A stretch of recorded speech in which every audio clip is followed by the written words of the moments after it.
নামে ডেকে বলবো তোমাকে, মন্দ করেছে আমাকে ওই দুটি চোখে।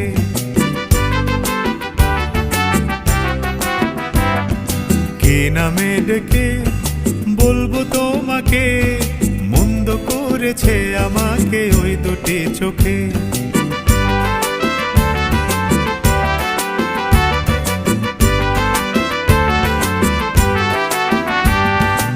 আমি যে মাতাল হাওয়ারি মতো হয়ে যেতে যেতে পায়ে পায়ে গেছি জড়িয়ে। আমি যে মাতাল হাওয়ারি মতো হয়ে যেতে যেতে পায়ে পায়ে গেছি জড়িয়ে। কি করি ভেবে যে মরি বলবে কি লোকে, মন্দ করেছে আমাকে ওই দুটি চোখে। কি নামে ডেকে